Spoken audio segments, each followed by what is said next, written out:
Ketika Petrus dan Yohanes sedang berbicara kepada orang banyak, mereka tiba-tiba didatangi imam-imam dan kepala pengawal bait Allah serta orang-orang Saduki. Orang-orang itu sangat marah karena mereka mengajar orang banyak dan memberitakan bahwa dalam Yesus ada kebangkitan dari antara orang mati. Mereka ditangkap dan diserahkan ke dalam tahanan sampai keesokan harinya, karena hari telah malam. Tetapi di antara orang yang mendengar ajaran itu, banyak yang menjadi percaya, sehingga jumlah mereka menjadi kira-kira 5.000 orang laki-laki. Pada keesokan harinya, pemimpin-pemimpin Yahudi, serta tua-tua dan ahli-ahli Taurat, mengadakan sidang di Yerusalem dengan imam besar Hanas dan Kayafas, Yohanes dan Alexander, dan semua orang lain yang termasuk keturunan imam besar. Lalu Petrus dan Yohanes dihadapkan kepada sidang itu dan mulai diperiksa dengan pertanyaan ini. Dengan kuasa, manakah? Atau dalam nama, siapakah kamu bertindak demikian itu? Maka jawab Petrus, penuh dengan Roh Kudus, "Hai pemimpin-pemimpin umat dan tua-tua, jika kami sekarang harus diperiksa karena suatu kebajikan kepada seorang sakit dan harus menerangkan dengan kuasa manakah orang itu disembuhkan, maka ketahuilah oleh kamu sekalian dan oleh seluruh umat Israel bahwa dalam nama Yesus Kristus, orang Nazaret, yang telah kamu salibkan, tetapi yang telah dibangkitkan Allah dari antara orang mati, bahwa oleh karena Yesus itulah orang ini berdiri dengan sehat sekarang di depan kamu. Yesus adalah batu yang dibuang oleh tukang-tukang bangunan, yaitu kamu sendiri. Namun ia telah menjadi batu penjuru. Dan keselamatan tidak ada di dalam siapapun juga selain di dalam Dia. Sebab di bawah kolong langit ini tidak ada nama lain yang diberikan kepada manusia yang olehnya kita dapat diselamatkan. Ketika sidang itu melihat keberanian Petrus dan Yohanes dan mengetahui bahwa keduanya orang biasa yang tidak terpelajar, heranlah mereka. Dan mereka mengenal keduanya sebagai pengikut Yesus. Tetapi karena mereka melihat orang yang disembuhkan itu berdiri di samping kedua rasul itu, mereka tidak dapat mengatakan apa-apa untuk membantahnya. Dan setelah mereka menyuruh rasul-rasul itu meninggalkan ruang sidang, berundinglah mereka dan berkata, "Tindakan apakah yang harus kita ambil terhadap orang-orang ini? Sebab telah nyata kepada semua penduduk Yerusalem bahwa mereka telah mengadakan suatu mujizat yang menyolok dan kita tidak dapat menyangkalnya. Tetapi supaya hal itu jangan makin luas tersiar di antara orang banyak, baiklah kita mengancam dan melarang mereka, supaya mereka jangan berbicara lagi dengan siapapun dalam nama itu." Dan setelah keduanya disuruh masuk, mereka diperintahkan supaya sama sekali jangan berbicara atau mengajar lagi dalam nama Yesus. Tetapi Petrus dan Yohanes menjawab mereka, "Silakan kamu putuskan sendiri, manakah yang benar di hadapan Allah, taat kepada kamu atau taat kepada Allah. Sebab tidak mungkin bagi kami untuk tidak berkata-kata tentang apa yang telah kami lihat dan yang telah kami dengar." Mereka semakin keras mengancam rasul-rasul itu, tetapi akhirnya melepaskan mereka juga, sebab sidang tidak melihat jalan untuk menghukum mereka karena takut akan orang banyak yang memuliakan nama Allah berhubung dengan apa yang telah terjadi. Sebab orang yang disembuhkan oleh mujizat itu sudah lebih dari 40 tahun umurnya. Sesudah dilepaskan, pergilah Petrus dan Yohanes kepada teman-teman mereka. Lalu mereka menceritakan segala sesuatu yang dikatakan imam-imam kepala dan tua-tua kepada mereka. Ketika teman-teman mereka mendengar hal itu, berserulah mereka bersama-sama kepada Allah. Katanya, "Ya Tuhan, Engkaulah yang menjadikan langit dan bumi, laut dan segala isinya. Dan oleh Roh Kudus, dengan perantaraan hamba-Mu Daud, Bapa kami, Engkau telah berfirman, mengapa rusuh bangsa-bangsa, mengapa suku-suku bangsa mereka-reka perkara yang sia-sia? Raja-raja dunia bersiap-siap, dan para pembesar berkumpul untuk melawan Tuhan dan yang diurapinya. Sebab sesungguhnya telah berkumpul di dalam kota ini Herodes dan Pontius Pilatus beserta bangsa-bangsa dan suku-suku bangsa Israel melawan Yesus, hamba-Mu yang kudus, yang Engkau urapi, untuk melaksanakan segala sesuatu yang telah Engkau tentukan dari semula oleh kuasa dan kehendak-Mu. Dan sekarang, ya Tuhan, lihatlah bagaimana mereka mengancam kami, dan berikanlah kepada hamba-hamba-Mu keberanian untuk memberitakan firman-Mu. Ulurkanlah tangan-Mu untuk menyembuhkan orang, dan adakanlah tanda-tanda dan mujizat-mujizat oleh nama Yesus, hamba-Mu yang kudus. Dan ketika mereka sedang berdoa, goyanglah tempat mereka berkumpul itu, dan mereka semua penuh dengan Roh Kudus. Lalu mereka memberitakan firman Allah dengan berani. Adapun kumpulan orang yang telah percaya itu, mereka sehati dan sejiwa, dan tidak seorang pun yang berkata bahwa sesuatu dari kepunyaannya adalah miliknya sendiri, tetapi segala sesuatu adalah kepunyaan mereka bersama. Dan dengan kuasa yang besar, rasul-rasul memberi kesaksian tentang kebangkitan Tuhan Yesus, dan mereka semua hidup dalam kasih karunia yang melimpah-limpah. Sebab tidak ada seorang pun yang berkekurangan di antara mereka, karena semua orang yang mempunyai tanah atau rumah menjual kepunyaannya itu, dan hasil penjualan itu mereka bawa dan mereka letakkan di depan kaki rasul-rasul. Lalu dibagi-bagikan kepada setiap orang sesuai dengan keperluannya. Demikian pula dengan Yusuf, yang oleh rasul-rasul disebut Barnabas, artinya anak penghiburan, seorang Lewi dari Siprus. Ia menjual ladang miliknya, lalu membawa uangnya itu dan meletakkannya di depan kaki rasul-rasul. Ada seorang lain yang bernama Ananias. Ia beserta istrinya Safira menjual sebidang tanah. Dengan setahu istrinya, ia menahan sebagian dari hasil penjualan itu, dan sebagian lain dibawa dan diletakkannya di depan kaki rasul-rasul. Tetapi Petrus berkata, Ananias, mengapa hatimu dikuasai iblis, sehingga engkau mendustai Roh Kudus dan menahan sebagian dari hasil penjualan tanah itu? Selama tanah itu tidak dijual, bukankah itu tetap kepunyaanmu? Dan setelah dijual, bukankah hasilnya itu tetap dalam kuasamu? Mengapa engkau merencanakan perbuatan itu dalam hatimu? Engkau bukan mendustai manusia, tetapi mendustai Allah.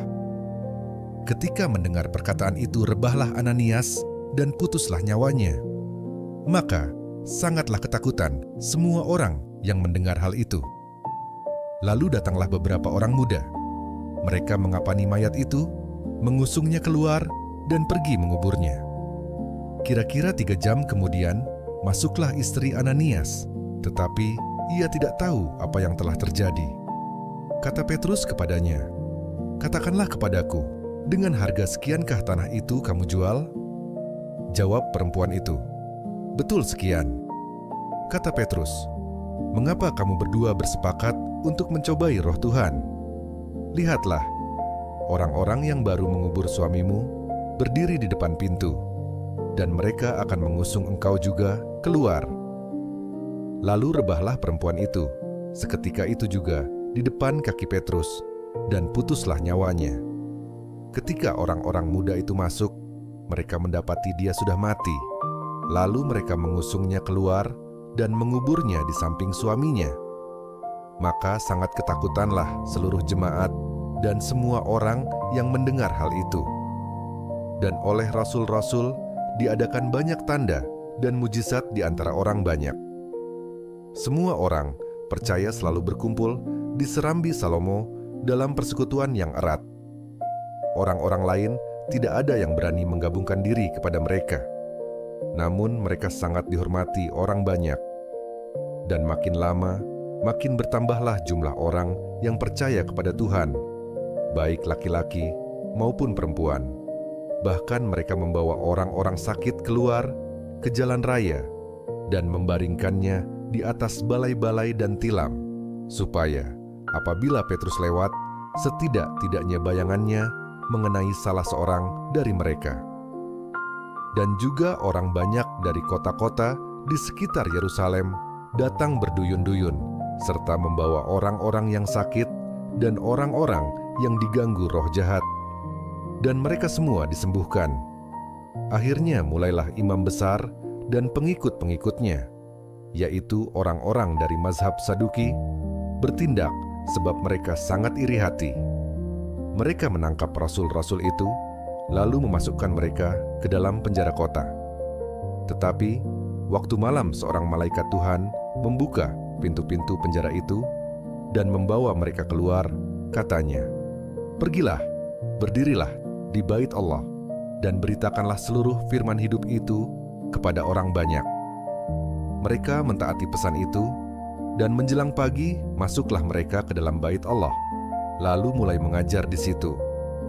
Sementara itu, imam besar dan pengikut-pengikutnya menyuruh mahkamah agama berkumpul, yaitu seluruh majelis tua-tua bangsa Israel, dan mereka menyuruh mengambil rasul-rasul itu dari penjara. Tetapi, ketika pejabat-pejabat datang ke penjara, mereka tidak menemukan rasul-rasul itu di situ. Lalu mereka kembali dan memberitahukan, katanya, "Kami mendapati penjara terkunci dengan sangat rapinya, dan semua pengawal ada di tempatnya di muka pintu. Tetapi setelah kami membukanya, tidak seorang pun yang kami temukan di dalamnya." Ketika kepala pengawal bait Allah dan imam-imam kepala mendengar laporan itu, mereka cemas dan bertanya apa yang telah terjadi dengan rasul-rasul itu.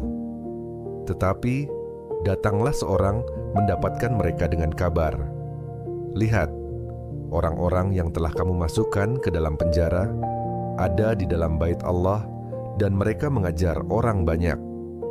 Maka pergilah kepala pengawal serta orang-orangnya ke bait Allah, lalu mengambil kedua rasul itu, tetapi tidak dengan kekerasan, karena mereka takut kalau-kalau orang banyak melempari mereka. Mereka membawa keduanya dan menghadapkan mereka kepada mahkamah agama. Imam besar mulai menanyai mereka, katanya, "Dengan keras kami melarang kamu mengajar dalam nama itu. Namun ternyata kamu telah memenuhi Yerusalem dengan ajaranmu, dan kamu hendak menanggungkan darah orang itu kepada kami." Tetapi Petrus dan rasul-rasul itu menjawab, katanya, "Kita harus lebih taat kepada Allah daripada kepada manusia.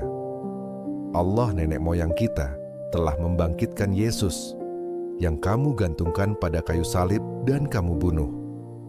Dialah yang telah ditinggikan oleh Allah sendiri dengan tangan kanannya menjadi pemimpin dan juru selamat, supaya Israel dapat bertobat dan menerima pengampunan dosa. Dan kami adalah saksi dari segala sesuatu itu, kami dan Roh Kudus, yang dikaruniakan Allah kepada semua orang yang mentaati Dia." Mendengar perkataan itu sangatlah tertusuk hati mereka, dan mereka bermaksud membunuh rasul-rasul itu. Tetapi seorang Farisi dalam mahkamah agama itu, yang bernama Gamaliel, seorang ahli Taurat yang sangat dihormati seluruh orang banyak, bangkit dan meminta supaya orang-orang itu disuruh keluar sebentar. Sesudah itu ia berkata kepada sidang, "Hai orang-orang Israel, pertimbangkanlah baik-baik apa yang hendak kamu perbuat terhadap orang-orang ini. Sebab dahulu telah muncul si Teudas, yang mengaku dirinya seorang istimewa, dan ia mempunyai kira-kira 400 orang pengikut. Tetapi ia dibunuh dan cerai-berailah seluruh pengikutnya dan lenyap. Sesudah dia, pada waktu pendaftaran penduduk, muncullah si Yudas, seorang Galilea. Ia menyeret banyak orang dalam pemberontakannya, tetapi ia juga tewas dan cerai-berailah seluruh pengikutnya. Karena itu aku berkata kepadamu, janganlah bertindak terhadap orang-orang ini. Biarkanlah mereka, sebab jika maksud dan perbuatan mereka berasal dari manusia, tentu akan lenyap. Tetapi kalau berasal dari Allah, kamu tidak akan dapat melenyapkan orang-orang ini. Mungkin ternyata juga nanti bahwa kamu melawan Allah." Nasihat itu diterima. Mereka memanggil rasul-rasul itu, lalu menyesah mereka dan melarang mereka mengajar dalam nama Yesus. Sesudah itu mereka dilepaskan. Rasul-rasul itu meninggalkan sidang mahkamah agama dengan gembira, karena mereka telah dianggap layak menderita penghinaan oleh karena nama Yesus. Dan setiap hari mereka melanjutkan pengajaran mereka di Bait Allah dan di rumah-rumah orang dan memberitakan Injil tentang Yesus yang adalah Mesias.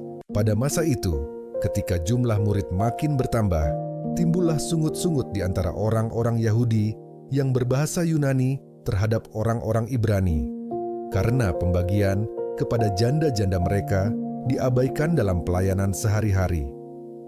Berhubung dengan itu, ke-12 rasul itu memanggil semua murid, berkumpul dan berkata, "Kami tidak merasa puas, karena kami melalaikan firman Allah untuk melayani meja. Karena itu, saudara-saudara, pilihlah 7 orang dari antaramu, yang terkenal baik dan yang penuh roh dan hikmat, supaya kami mengangkat mereka untuk tugas itu, dan supaya kami sendiri dapat memusatkan pikiran dalam doa dan pelayanan firman." Usul itu diterima baik oleh seluruh jemaat. Lalu mereka memilih Stefanus, seorang yang penuh iman dan Roh Kudus, dan Filipus, Prokhorus, Nikanor, Timon, Parmenas, dan Nikolaus, seorang penganut agama Yahudi dari Antiokhia. Mereka itu dihadapkan kepada rasul-rasul, lalu rasul-rasul itu pun berdoa dan meletakkan tangan di atas mereka. Firman Allah makin tersebar, dan jumlah murid di Yerusalem makin bertambah banyak. Juga sejumlah besar imam menyerahkan diri dan percaya.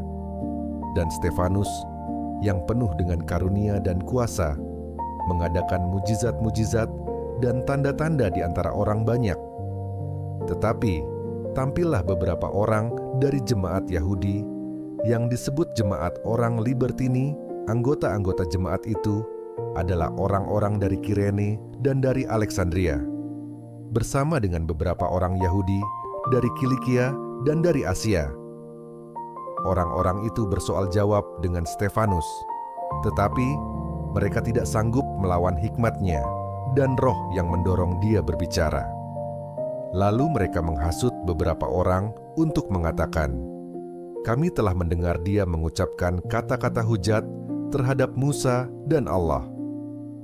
Dengan jalan demikian, mereka mengadakan suatu gerakan di antara orang banyak serta tua-tua dan ahli-ahli Taurat. Mereka menyergap Stefanus, menyeretnya dan membawanya ke hadapan mahkamah agama.